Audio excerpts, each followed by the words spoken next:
In this podcast, we're exploring the workings of electricity and how it powers your home. So Ben, what's the difference between, say, mains electricity and electricity from a battery? Well, one of the main differences is that mains is at 230 volts, whereas batteries normally only produce a few volts. Also, mains electricity is AC, or alternating current. This means that instead of the electric current flowing in one direction, as it does in direct current, that's DC, from batteries, it flows back and forth, alternating its direction. Why does it do that? Well, it means that you can use transformers to change the voltage up and down. Transformers are entirely dependent on the current changing, so they won't work with direct current. So with AC, if the current is changing, does that mean the voltage is too? Yes, it does. It changes from plus 320 volts to minus 320 volts 50 times a second. But I thought you said mains was 230 volts. Well, because the voltage is changing from positive to negative, some of the time it must be around zero. So a light bulb won't get as hot as it would if there were a constant 320 volts. So instead of quoting the maximum voltage, you quote the DC voltage, which would produce an equivalent heating effect. In this case, it's 230 volts. Is that sort of voltage dangerous? Well, it certainly can be. It can drive enough current through your heart to stop it beating, electrocuting you. Well, that sounds quite worrying. How do we stop that happening? The most important safety feature is that you're separated from the live copper or brass conductors by electrical insulators such as plastics and rubbers. They conduct electricity so badly that touching them is entirely safe, because the currents that will flow through them are minute. There are usually 2 layers of insulation in a cable, so even if one of them breaks, the second will still make it safe.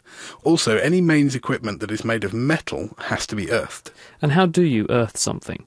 Well, an earth is simply a copper wire with a very low resistance connected to the ground or to earth. The earth will be at roughly the same voltage as your house, so if you touch it, no current will flow through you.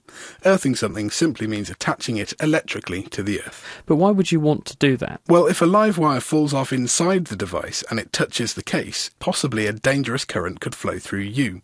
But if the case is earthed, the current would rather flow through the low resistance earth wire than flow through you, and so you'll be saved. Secondly, such a large current will flow that a fuse should blow, making the whole thing safe. And what actually is a fuse? A fuse is actually a deliberate weak point in a circuit. It's designed to be the first thing that breaks. Conventionally, this is a thin piece of wire that heats up when a large current flows through it, and if the current is large enough, it will melt and breaks the circuit. And how do fuses help? What do they actually do? Well, if there was no fuse and a cable fell off inside the device that formed a low resistance route for current to flow, there'd be nothing to stop these massive currents from flowing.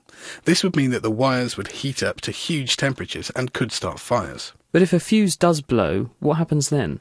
Well, as long as you've fixed the device that caused the problem, you can replace the fuse and it should all behave properly again. Some more modern systems use a circuit breaker, which is an electromechanical equivalent of a fuse, and all you need to do is reset them by pressing a button or by throwing a switch. So where would I find a fuse if I think one's blown? Well, there are fuses in every single British plug, and your house is protected by a series of fuses in a fuse box near where the electrical cables enter the house. When you're choosing a fuse and a plug, you should be careful to pick the right size of fuse. But how would I know what size to use? Well, some equipment will tell you what current they should use, for example 4 amps, and you should pick a fuse slightly larger than the current the device uses. That way the fuse will blow as soon as something goes wrong. But my TV doesn't say anything about current, it just says 400 watts on the back.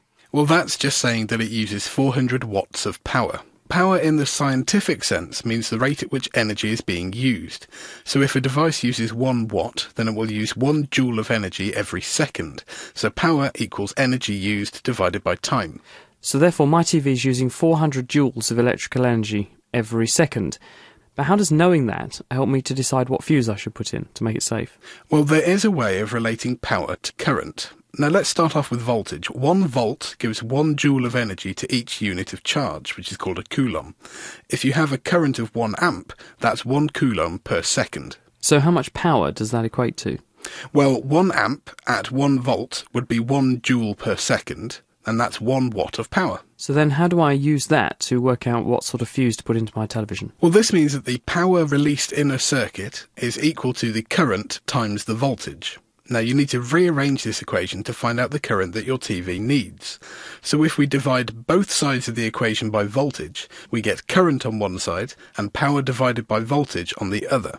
Now this means that your TV will use 400 watts divided by 230 volts. That's 1.8 amps. So using a 2 or 3 amp fuse would keep you safe.